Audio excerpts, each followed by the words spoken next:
Let's bring Don Terry in now, who worked with the Reverend, and he's going to join us now. Also, the National Press Secretary and Communications Director for Rainbow Push Coalition. Let's start, Don, with this comment you made about the gold medallion. Right. That was a medallion of Martin Luther King, who, of course, you know, the Reverend Jackson looked up to, was a mentor and a colleague right up until the day Martin Luther King was killed on April 4th, 1968. He was there for that. He was in the parking lot talking to Reverend King when Dr. King was shot. You are also a longtime journalist. Yes. You covered him as a reporter, and then you went to work for him. Right.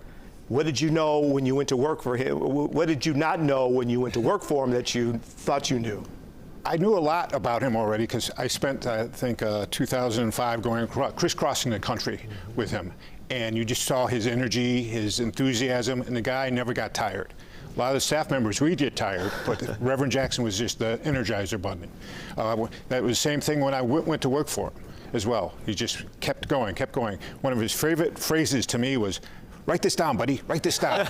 His ideas were flying through his head, you know, a million miles per hour. So write this down, write this down. Well, the thing about it is some of his, I mean, he was just such a spellbinding orator, as, you know, the senator pointed out. Never raised his voice, but he sure did when he wanted you to hear him. And some of these phrases that will live on, keep hope alive. I am somebody. I get the chills now even just reciting them.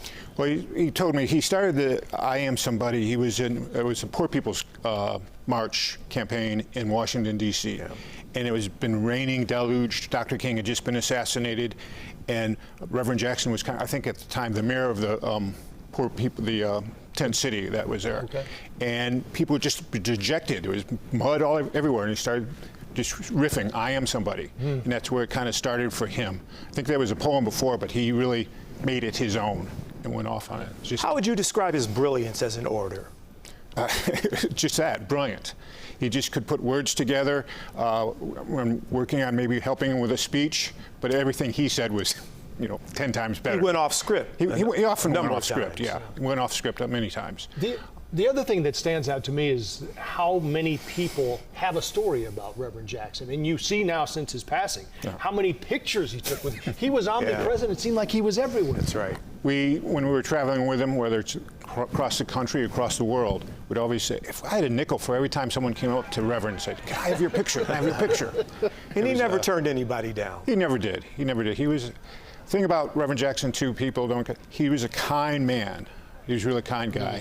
When my mother turned 100, Reverend Jackson stopped by, came over to our house, and the next day I said, "Thanks." So, he came over, and then he had to go because he was going to see Black Panther. So the next day I said, "Reverend, thanks so much. My mother really got a kick out of you being there."